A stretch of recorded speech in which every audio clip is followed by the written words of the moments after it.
Daniel Rouage, bonjour, Boker Tov. Boker Tov. Merci d'être avec nous ce matin sur Studio Kalita. Nous vous avons sollicité pour essayer de dresser avec vous un bilan de l'année 2017 qui s'est terminée en Israël dans les domaines, on va dire, qui sont vos domaines de prédilection, l'économie, le commerce et même le tourisme. Alors, comment peut-on résumer cette année? On a le sentiment que tout va bien de ce point de vue-là, du côté israélien, en matière économique, en termes de croissance, en termes de développement commerciaux et également en matière touristique.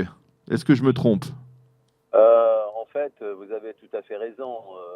Israël a fait face à un véritable optimisme en 2017. Il y a eu une véritable croissance, quasiment pas d'inflation, un chômage extrêmement faible, c'est un chômage technique. Mais vous savez, quand on analyse vraiment la réalité, il faut voir les deux faces. Vous avez le haut de l'iceberg, c'est tout ce qu'on dit, ces beaux chiffres, très beaux traitements, vente de sociétés israéliennes à des grands groupes mondiaux, donc le phénomène de start-up continue. Mais de l'autre côté, en bas de l'iceberg, vous avez des gens qui ne bénéficient absolument pas de cette croissance, de cette économie. Alors on assiste à une sorte de pauvreté également en Israël, qui devient de plus en plus invisible, puisque les pauvres Israéliens, ceux qui sont surtout dans les périphéries, en fait, ne luttent pas à l'extérieur, n'étalent pas leur pauvreté. Et c'est quelque chose qui est quand même assez étonnant pour un pays aussi civilisé. Les chiffres montrent que beaucoup d'enfants israéliens ne mangent pas véritablement à leur faim, que beaucoup de familles sont obligées de travailler, d'avoir des doubles emplois. Donc tout ce phénomène-là, il y a les deux côtés, les deux facettes. On voit des gens qui voyagent tous les mois en dehors du pays et qui bénéficient des plus beaux sites mondiaux. Et il y en a d'autres qui restent passablement dans leur région avec beaucoup d'acrimonie.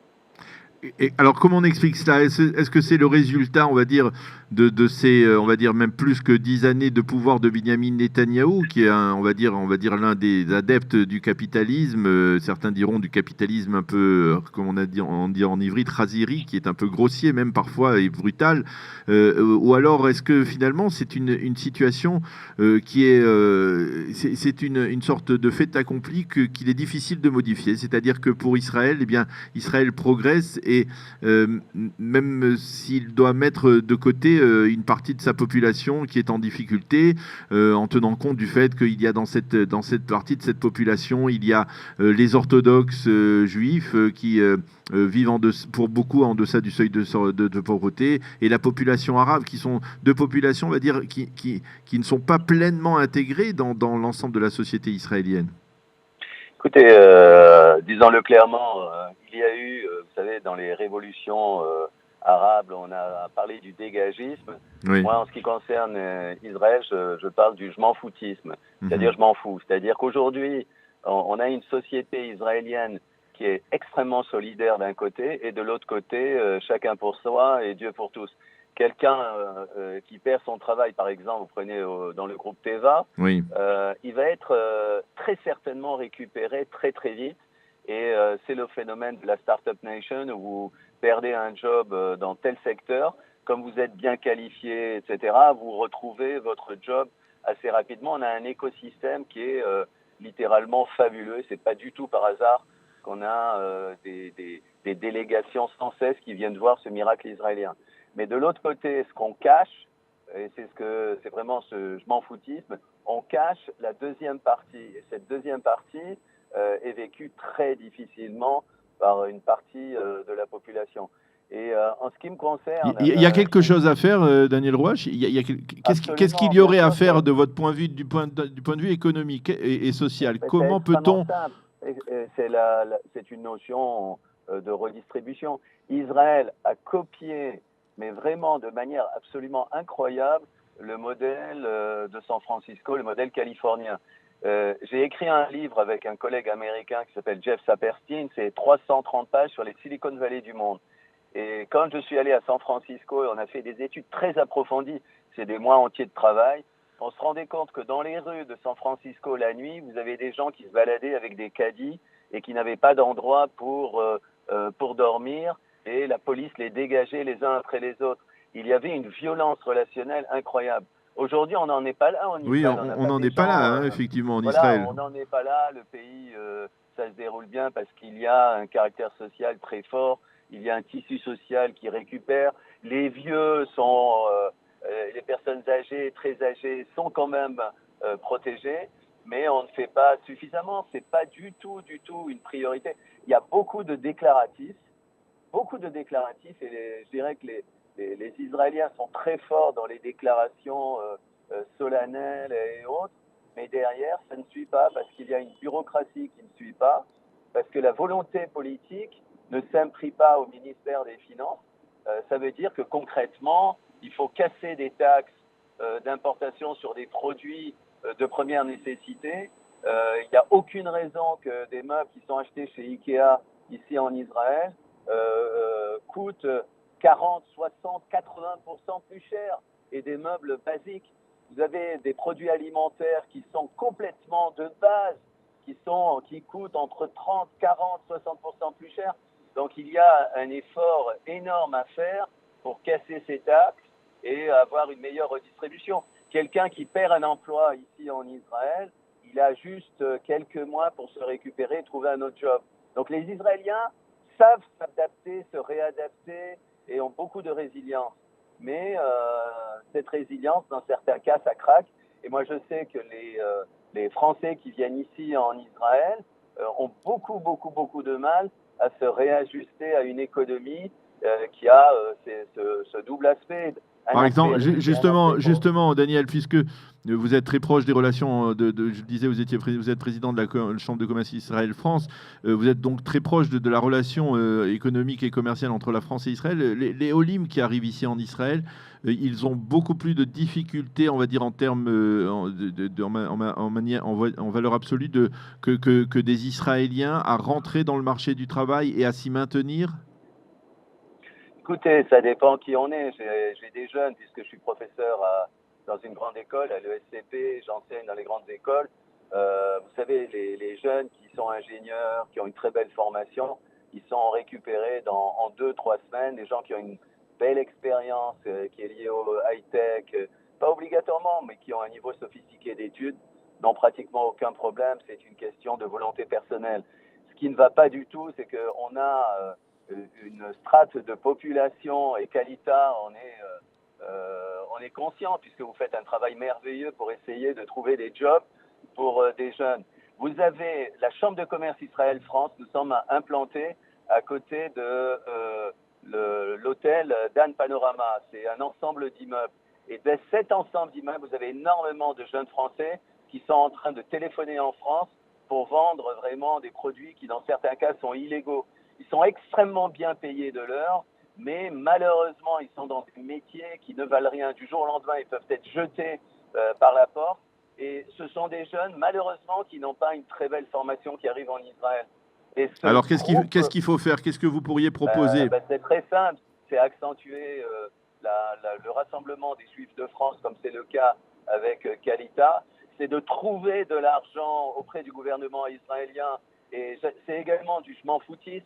On n'est pas arrivé encore en Israël à casser la baraque. Il nous faudrait ici, dans ce pays, avoir des députés qui, à la Knesset, imposent à un moment donné à la coalition des dotations plus importantes aux Français qui viennent débarquer ici en Israël. Et ce n'est pas de l'argent perdu, puisqu'on sait que chaque Français qui est ici en Israël apporte une richesse vive, apporte des savoir-faire, apporte des méthodes, apporte une rigueur. C'est absolument merveilleux cette Aliyah, et je ne suis pas du tout sûr que le pays est à la mesure de l'accueil de cette Aliyah qui est exceptionnelle. L'économie, quand vous venez ici en Israël avec de l'argent, ça se passe bien. Quand vous avez peu d'argent, eh bien les difficultés sont là.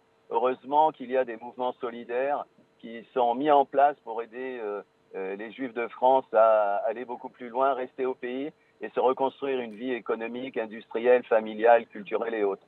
Alors, une dernière question.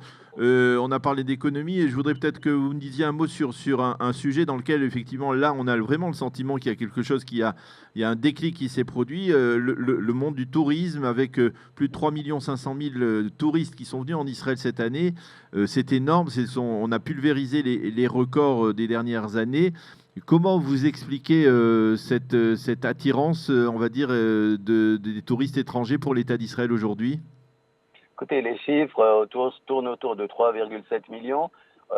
C'est un véritable succès. On doit voir le succès tel qu'il est. Beaucoup de gens viennent ici en Israël. En fait, ces touristes ne sont pas des juifs qui viennent visiter l'État hébreu. C'est plutôt beaucoup de personnes sont non-juives. Il y a eu une politique du ministère du tourisme en Israël qui a été efficace. Il y a une équipe de choc qui a décidé d'amener des touristes venant également d'Inde, du Japon, de Chine et ailleurs. Donc il y a une vision qui est réelle. Mais il faut savoir qu'Israël, qui a actuellement 3,7 millions de touristes, pourrait très facilement avoir 10 millions. Mais 10 millions. Et vous pouvez comparer les chiffres avec la Grèce et des pays à peu près similaires. Vous vous rendez compte que le tissu hôtelier israélien est en train de se réveiller. Pour construire un nouvel hôtel en Israël, pendant très longtemps, il fallait 10 ans à 12 ans avec des tracasseries. Vous ne pouvez pas vous imaginer. Heureusement, maintenant, l'État d'Israël est conscient.